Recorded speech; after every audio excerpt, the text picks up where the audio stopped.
In this lecture, we will learn about NAT, okay, or Network Address Translator.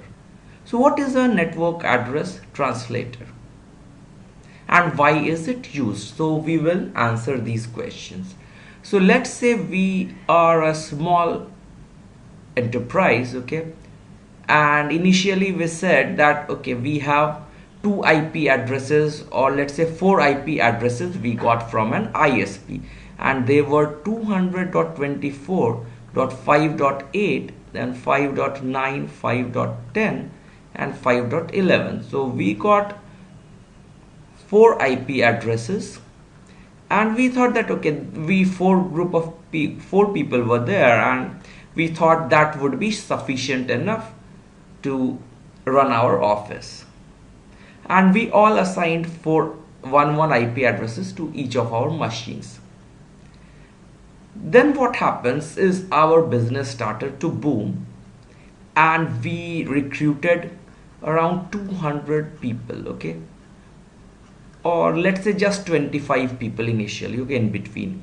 So what happened is now we had four computers, but we have 25 IP addresses. We need for 25 computers, and let's say after 1 year we had employed 200 people, so we need 200 machines in our office.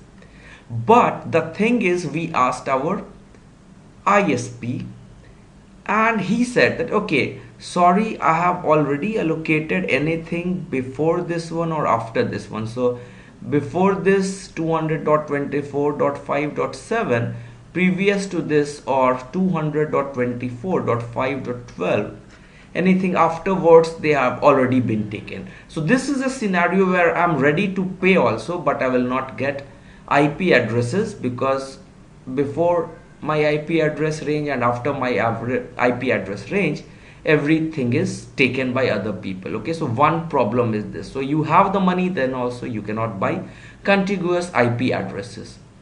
The next problem is that IP address is a 32-bit number, and in fact their number of people are more than this, and so if everyone has a machine, then the world population with computers will exceed this 32-bit, 2 to the power of 32. So what to do? So one thing is IPv6, use 128-bit address, which will be sufficient to represent each individual and many times more. But for now, when we have routers with 32-bit IP address, so what they propose is, let's say I have just in fact one IP address I have, but then also I can have 200 people with individual IP addresses behind. And how is that possible? It is possible by network address translator. So what happens here, you can use any private address block. So usually you will see in your offices like 172.18.3.1, 172.16, these numbers, IP addresses you will see. So they are private addresses and they are behind the NAT. So what happens now, I say that okay, on my LAN these are the IP addresses, okay. So on my LAN I can easily communicate with each other because each of us has individual IP address. But what happens outside? Okay, for outside world I have just one IP address where other people can send me my packet, okay. If I send a reply, my source address will be 200.24.5.8, okay. You cannot use these private IP addresses. So what the solution NAT provides is, whatever packet inside we are using, so they will have source address and destination address from these private IP addresses. But if a packet is going out, so what you will do is put the source address for any of the packet going outside to other side of internet as 200.24.5.8, okay. Now you will say that okay, so far so good, but what the destination will be, like if I am contacting Google, so it will google.com IP address as the destination, okay. But now what happens if Google sends you the reply? This is a $1 billion question. So now what happens? I have sent, the reply comes back if the source address for the request was 200.24.5.8, the reply will come back to the NAT router itself, and that will be the destination. But this router, how will it know that okay, which computer had sent from internal area, who had sent this request? So they propose a very simple solution. What they say that okay, 172.18.3.1, this machine sent the request, so it comes to the NAT. I put the source as 200.24.5.8, reply comes back, and destination now is the NAT 200.24.5.8, but now it makes a table of, so source was this, so we have a request packet, and we put a make a table source and destination of the packet. Okay, so now we have S1, let's say D1, D2, D3, D4, 4 different destinations are there. So 172.18.3.1, so NAT, when it is sending the packet, it puts here that okay, this is the source and the destination is, let's say D1 was x.x1.y1.z1.a1. okay, this was, and let's put something, so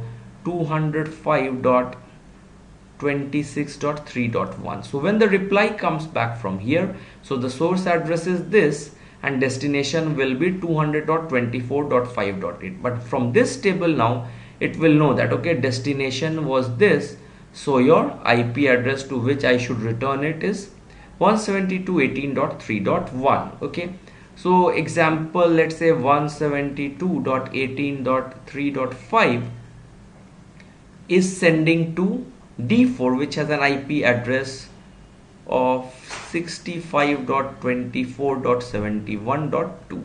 okay, so when I send a packet again, so the source will become that IP address of NAT, so source will be 200.24.5.8, but destination will be this, but I will put an entry here 172.18.3.5, and here it will be 65.24.71.2.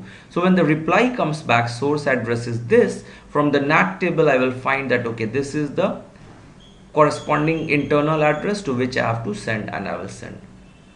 But the users, the listeners might now ask me the question, let's say all the IP addresses, these two IP addresses are accessing Google, okay, because this is a gateway kind of thing, we all access this.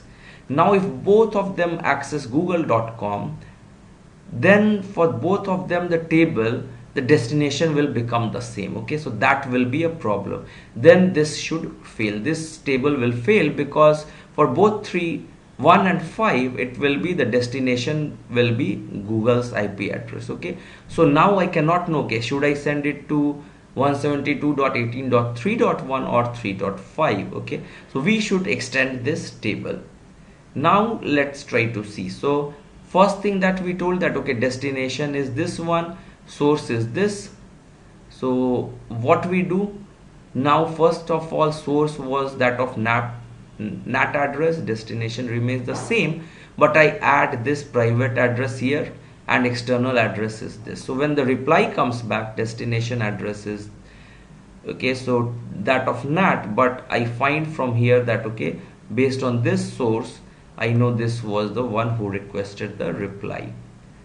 So the problem that I told that okay, when two internal IP addresses or more than two are sending to the same server, so how will we manage? So now the table is extended and it has now 5 columns.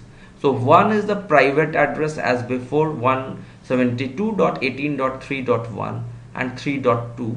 Let's say both have external address as 25.8.3.2. so this is the, and external port is this. So they are talking to this using TCP protocol. But what will happen is their client ports might be different, because you choose from numbers from 1024 to 65,000, something like that, 2 to the power of 16 value, 65,565, something like that. Okay, so this is the value, this one. So what happens now, even when the reply comes, so now I will see all these things. So private port from which it was sent. So now I can differentiate that, okay, so this, when I send a packet, so I write all these things. Okay, so I will write that, okay, for this one the port number was this and external address was this, and this was the port number. So when the reply comes back, so the destination port now becomes 1400 for 3.1, and for 3.2 it's 1401. So now again you will say that, okay, what might happen if both of them have port number as 1400? But now the probability of choosing from range of 1024 to something like 65k, choosing same number will be very less. Okay, so you will not have collision as such. Okay, so an ISP and NAT, let's say, so what happened, so I have 1000 addresses, okay, an ISP site, and let's say it has 4000 IP addresses, machines are there, but it knows that on average only 1000 machines are on at a one time. So then what will happen, it will just use these 100, so 1000 IP addresses.